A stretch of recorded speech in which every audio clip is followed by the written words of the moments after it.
Nós estamos aqui na ilha de Chipre, terra natal do apóstolo, podemos chamar assim, porque apóstolos em grego é enviado, do apóstolo Barnabé. Ele não faz parte dos 12, mas era daqueles que foram selecionados pelo Colégio Apostólico em Jerusalém para auxiliarem na recepção e na condução de todos os convertidos e também nos trabalhos. Barnabé é uma figura muito relevante, porque ele é quem vai cuidar de Saulo, vai iniciá-lo na sua missão, vai dar o primeiro apoio a ele para que ele possa se tornar o grande apóstolo dos gentios, né? E Barnabé também é tio de um dos evangelistas, que é João Marcos. A sua irmã, Maria, estava sempre ali ao lado de Maria, mãe de Jesus, de Joana de Cusa, de Maria de Magdala. Ela estava sempre presente e é na casa dela que ocorre aquele tremor lá em Jerusalém, quando Jesus se apresenta para eles num cenáculo e diz: a paz seja convosco. Então, são figuras muito importantes, formando aí uma teia de espíritos, né? Um relacionamento. Esses espíritos nascem interligados, né? Cada qual com uma função específica, cada qual uma peça numa engrenagem divina para que o trabalho pudesse ser realizado, né? Então, é Barnabé que vai trazer Paulo para cá, a primeira viagem passa por aqui. Eu vou ler então um trechinho do livro Atos dos Apóstolos, capítulo 13, a partir do versículo 4, e depois um trechinho do livro Paulo e Estevão, e aí eu encerro com um comentário. Deixa eu voltar aqui para ficar mais bonito. Vamos lá. Então vamos. Atos dos Apóstolos, capítulo 13, versículo 4. Na minha tradução eu criei uma passagem e dei o nome para ela: em Chipre. Eles então, enviados pelo Espírito Santo, desceram para Seleucia e dali navegaram para Chipre. Ao chegarem a Salamina, anunciaram a palavra de Deus nas sinagogas judaicas. Tinham também a João como servidor. Ao atravessarem a ilha inteira, isso aqui é o João Marcos, né? Essa referência aqui ao João é o João Marcos. Ao atravessarem a ilha inteira, porque eles vieram do norte, até Pafos, encontraram um homem judeu, mago, falso profeta, cujo nome era Bar-Jesus, que estava com o procônsul Sérgio Paulo, homem inteligente. Ele, convocando Barnabé e Saulo, buscava ouvir a palavra de Deus. Elimas, o mago, pois assim é traduzido o seu nome, se opunha a eles, buscando desviar o procônsul da fé. Todavia, Saulo, que também se chama Paulo, cheio do Espírito Santo, fitando-o, disse: ó filho do diabo, cheio de todo ardil e de toda malícia, inimigo de toda justiça, não cessarás de desviar os retos caminhos do Senhor? Então a gente vê que Paulo aqui não está divertindo o mago, ele está falando com outras pessoas que estavam por trás, né? E agora, vede, a mão do Senhor sobre ti, ficarás cego, sem ver o sol, até o momento oportuno. Imediatamente caiu sobre ele nebulosidade e treva. Perambulando, buscava quem o guiasse pela mão. Bonita linguagem aqui, porque o Lucas está usando uma linguagem náutica, né? Neblina, treva, interessante, né? Então, vendo o que sucedera, o procônsul creu, estando maravilhado sobre o ensino do Senhor. Essa então a passagem aqui em Chipre, né? Curtinha, e Emmanuel descreve assim: em Chipre, na cidade sede do governo provincial de Neapáfos, onde residia o procônsul Sérgio Paulo, é que Saulo retoma sua oratória, há muito perdida desde o encontro com Jesus na estrada de Damasco. Extremamente cansado, Barnabé deixa ao encargo de Saulo a pregação da Boa Nova para o público, que, a seu ver, não exigia maior erudição. Para sua surpresa, Saulo falava agora como se houvesse convivido longamente com o mestre. Tamanho o carinho e a emoção com que narrava as lições profundas que extraía do Evangelho. Convidados ao palácio de Sérgio Paulo, Saulo reconhece nele o Salvador de Jezeel.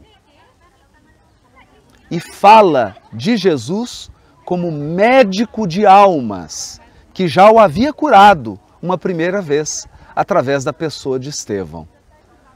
Desmascaram Bar-Jesus, que mercadejava com os dons divinos, e impressionam positivamente o procônsul, que se converte naquele momento e resolve fundar em Neapáfos a primeira igreja. Barnabé reconhece que Saulo estava agora animado pelo dom das profecias e sugere que ali tenha início para ele uma nova vida, ao que Saulo reflete e decide passar a assinar seu nome, olha o detalhe, passar a assinar seu nome à romana, Paulo, em memória de Estevão. Para Barnabé, aquele foi o dia maior da existência do apóstolo. É que todos nós, numa encarnação, é como se estivéssemos numa embarcação. Você faz um planejamento, você se estrutura, eu vou viver aqui nessa cidade, eu vou ficar aqui com os meus filhos, e aí um filho vai embora. Eu vou fazer essa jornada aqui com essa pessoa e essa pessoa te abandona. Eu vou realizar esse trabalho e aí você é levado para outro. Então, muitas vezes na vida, nós temos que, embora mantendo o destino final, alterar o curso, alterar a rota. E muitos de nós têm dificuldade de se renovar. Se renovar. Então, às vezes é preciso que você se torne uma nova pessoa para que você consiga viver a nova vida que Deus está te entregando. E o nosso maior erro é tentar comparar uma vida com a outra. A vida que está indo, ela foi boa, ela teve o seu propósito, ela trouxe um crescimento espiritual, mas é preciso abrir mão. Então, não é simplesmente uma troca de nome. Saulo está deixando para trás aqui a herança do seu pai e da sua mãe. Ele está deixando para trás uma carreira profissional. Ele estudou a vida inteira, desde adolescente, para ser um doutor da lei. Ele se tornaria um membro do Sinédrio, que é como se fosse um juiz da Suprema Corte em Israel. Então ele precisa esquecer-se, entre aspas, dos planos e dos sonhos de casar com Abigail e de ter uma família, de ter filhos. É toda uma vida que fica para trás com o nome Saulo. É todo um projeto, todo um conjunto de expectativas, de sonhos, de esperanças. Esse Saulo precisa, como um casulo, ficar para trás para que um novo ser nasça, para que nasça um Paulo. Então, por mais que ele desejasse, casasse com Abigail, ter uma família, seguir ali no seu povo, realizar um trabalho divino, por que não? Porque ele trabalhava em nome da fé monoteísta, mas os planos divinos são muito mais amplos e a vontade de Deus é indevassável. Diz Emmanuel que Deus tem um plano, olha isso, tem um plano indevassável para cada um dos seus filhos. Então, não há encarnado que sonda os desígnios de Deus.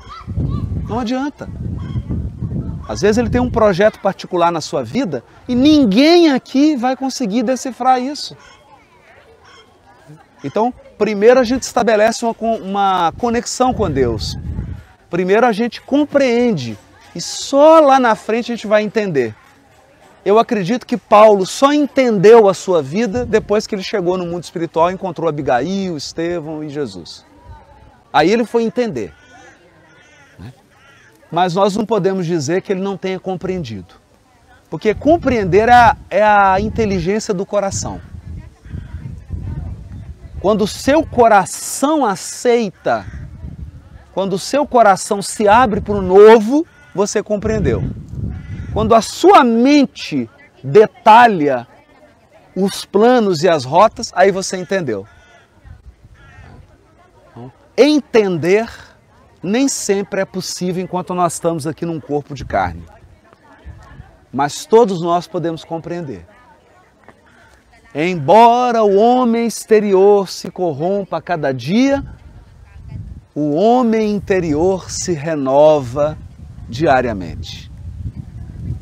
Então que as perdas e os danos da encarnação, o processo de envelhecer, o processo de perder seres amados, o processo de ter que abandonar projetos que nós seres humanos construímos, não impeça a beleza do renascimento do nosso ser interior. Porque vai chegar um momento em que todos nós aqui vamos ancorar no porto de chegada.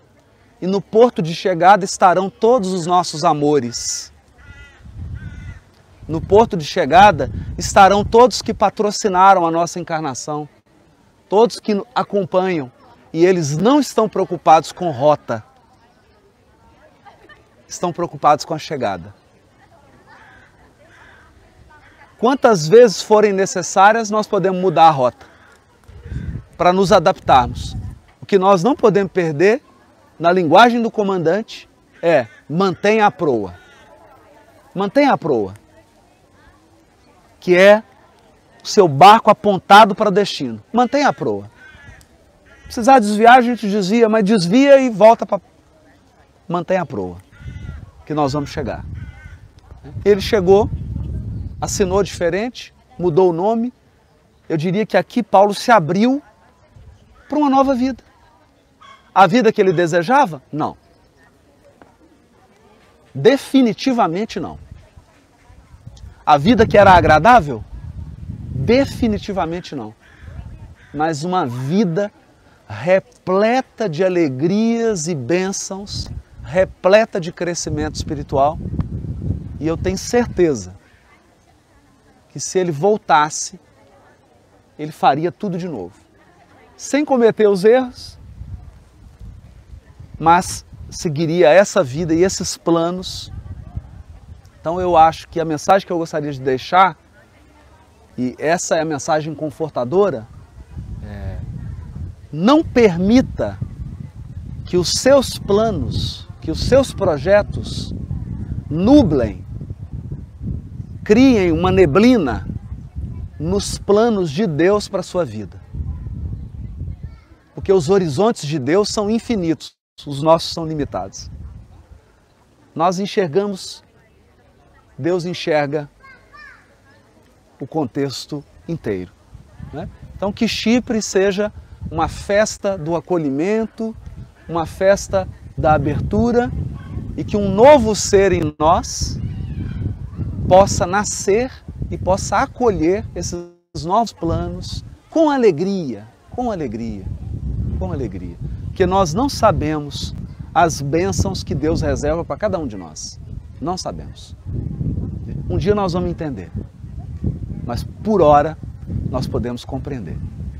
Então eu desejo a todos que a partir de agora vocês passem a assinar um novo nome. Um novo nome. E se transformem. É fácil? Não. Não. Não, porque o ser humano deseja segurança. O ser humano ele precisa estar sob controle. E às vezes Deus assume o leme e manda a gente lá para a popa e conduz a embarcação. Mas isso não significa que a viagem não será boa. Obrigado. Local em que os judeus que estavam em Chipre impuseram a Paulo as 40 chibatadas menos uma. Por que essa contagem? Porque pela lei, pela Torá, você não pode exceder-se na pena. Quem excede na pena passa a ser réu dessa mesma pena. Então, para evitar contar a mais ou a menos, começava a se contar de 40, aí 40, 39, 38, 37, para poder, por isso que se chamava 40 menos 1. Né? Então você não contava a última e parava as chibatadas. O Império Romano deixava uma certa liberdade religiosa aos povos conquistados, então, pela lei judaica, Paulo era como se fosse um herege, estava negando a fé mosaica, e por isso ele poderia receber as chibatadas. E o governo romano deixava isso. Depois da pregação, ele é conduzido para o local que, segundo a tradição, é esse local aqui, onde ele foi amarrado e recebeu as chibatadas. Uma pena dura, mas se pensarmos que em muitos lugares ele foi apedrejado quase que à morte, não morreu por pouco, mas não deixa de ser um símbolo da dificuldade da pregação do Evangelho, da dificuldade da implantação da mensagem cristã no mundo. Então esse é o local.